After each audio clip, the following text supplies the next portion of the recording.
Monday, February 19, 2024. Peace is a part to the prosperity of a nation. Let peace reign. On the news this afternoon, APC stakeholder blames President Tinubu for party's crisis in River State. APC's Emeka Beke fault FCT minister's recent comment in River State. Petrol queues surface within Port Harcourt amid rising cost of product. Protests over high cost of living holds in another state.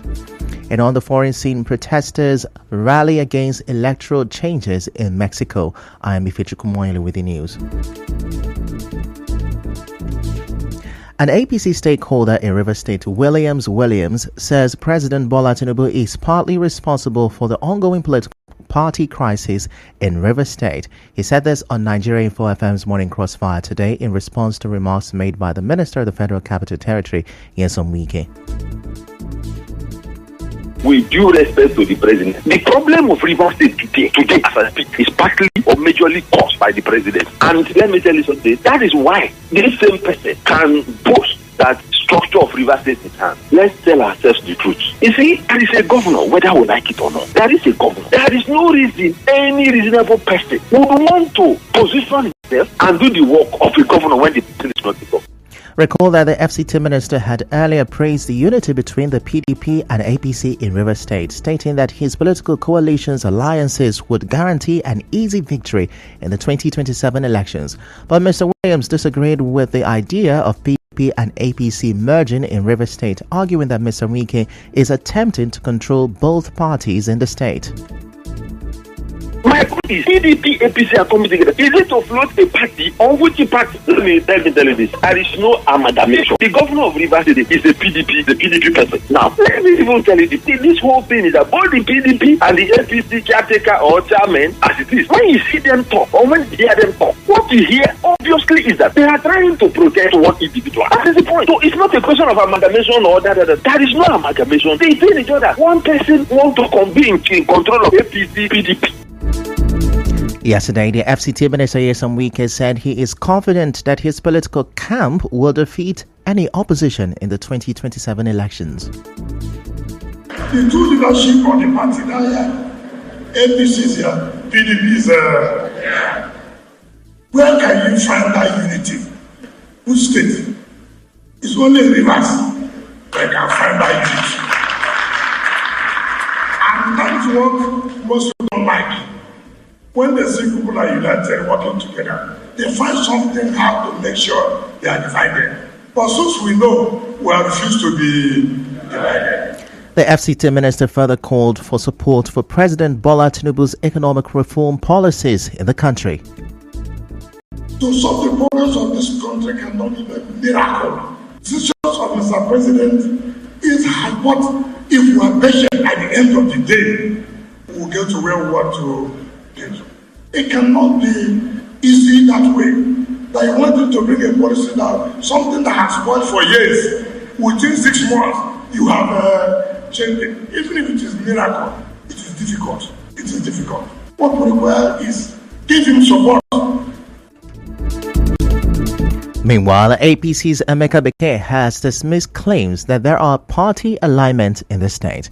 Mr. Beke, who insists he is the congressionally elected chairman of the APC in River State, stated this during a media briefing.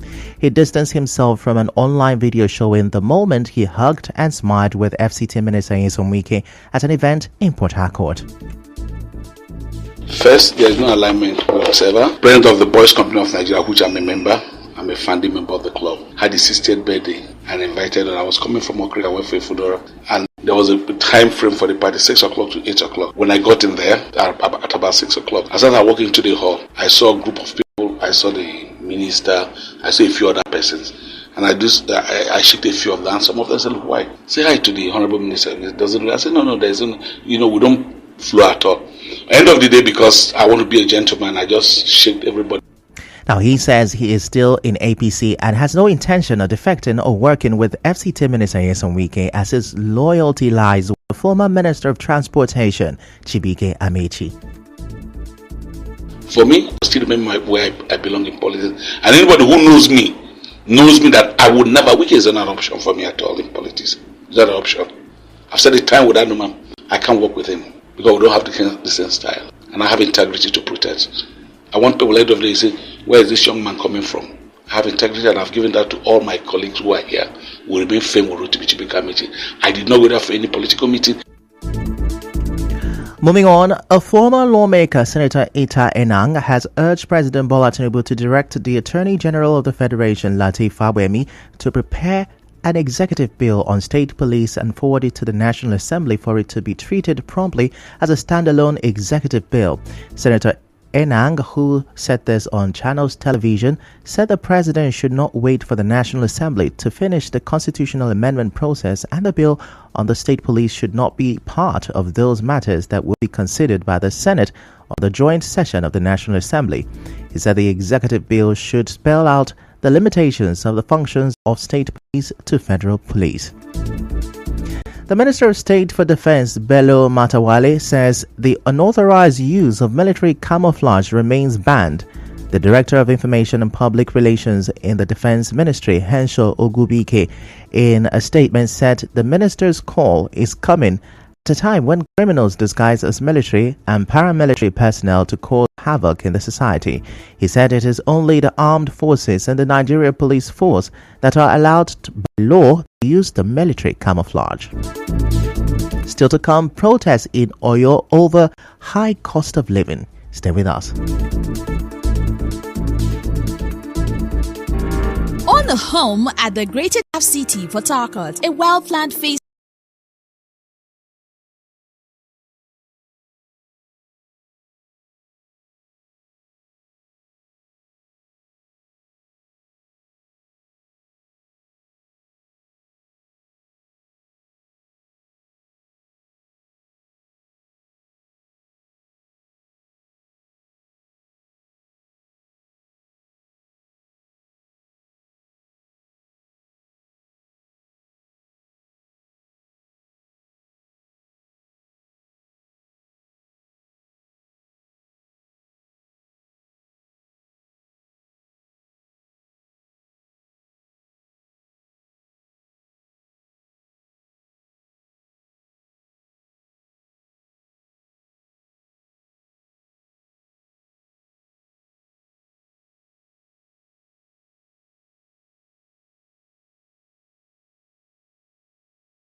Broke out in Oyo State this morning over the high cost of living, food inflation, and the current economic hardship in the country. The protest in Oyo comes after similar actions in Kano, Minna, amongst others. Now, the protest staged in the Mokola area of Ibadan saw many youth carrying placards and chanting songs to drive home their point. Some of the placards have inscriptions such as "End food hike and inflation," "The poor is starving," "Tinubu, don't forget your promises," amongst others. Armed policemen were seen at the protest scene. The police had on Sunday warned that no breach of peace would be allowed during any protest in the state. Last Thursday, President Bola Tinubu ordered the National Security Advisor Nuhu Ribadu, the Inspector General of Police Kayode Wetoku, and the Director General of the Department of State Service Yusuf Bichi to work with governors and go after those hoarding food stuff. In another development, queues have resurfaced at petrol station in Port Harcourt following the scarcity of petrol at filling stations. In an interview with our correspondent, some commercial drivers expressed concerns that the continuous hike in the price of petrol will increase the cost of interstate transportation. Some of them spoke to our correspondent. Queue day for the one of 680. At the end of it, nothing. If you look my motor here now, I don't have fuel. Nowhere to buy fuel. No fuel station open. I don't tire. Very soon now, we'll go and park this motor now and rest. This morning now, I go again. I go back. From 600 fuel there now is 710 now. This one buy here now 750. But now we still carry normal price as we carry before. So now it's pressing us. We don't know whether they go bring and down or whether they go raise the price. Because many of them they are not selling. By afternoon, whether I go to eat too. The rubber what they used to buy fuel of 3,000 before. Now I buy 3,300. Yes, I buy 660, but this price is 8. After today, if you pass like that one. Our correspondent reports that some petrol stations in different areas like Rumiwo, Rumokoro, Rumosi and Aba Road access were not open, and NPC filling stations within Port Harcourt metropolis are also not open. The few stations that were opened this morning are selling petrol for between 670 naira and 750 naira. And now to business. The presidency says a claim by former Vice President Atiku Abubakar on the forex policy of the President Bola Tinubu administration is unreasonable. Recall that Mr. Atiku said the forex policy of the Tinubu government was hurriedly put together, but the special advisor to the president on information and strategy, Bayo Onanoga, in a statement said contrary to Mr. Atiku's claim, the CBN is implementing several policies to stabilize the naira and end volatility in the market, and this is already yielding some positive results. And to entertainment, Afrobeat singer Stanley Omar Didier, popularly known as Omalay, says he is taking a sabbatical from music. He told his fans on Instagram not to expect new music from him anytime soon. And to sport, Super Eagles goalkeeper Stanley Nwabali has been conferred with a chieftaincy title in Ewema Kingdom, River State. The pride of Ewema Kingdom was conferred on the goalkeeper following his performance at the recently concluded 2023 Africa Cup of Nations in Côte d'Ivoire. And now, we'll bring you news from around the world. Huge crowds have rallied in Mexico's capital protesting against proposed changes to the electoral authority ahead of June's presidential elections. The opposition accuses President Andrés Manuel López Obrador of trying to weaken the National Electoral Institute, an autonomous, non-partisan body. That's a wrap on the news this afternoon. Before we go, let's have a look at the major stories. An APC stakeholder has blamed President Tinubu for the party's crisis in River State. APC's Emeka Beke has faulted the FCT minister's recent comment in River State. Petrol queues have surfaced within Port Harcourt amid the rising cost of product. Residents in Ibadan, Oyo protested this morning over high cost of living. And on the foreign scene, protesters have rallied against electoral changes in Mexico. The news was edited by Martha Okirinkem. To reach the news team, send an SMS or WhatsApp to 0808-721-7215. I'm Ifechukwu Monyele. Many thanks for listening.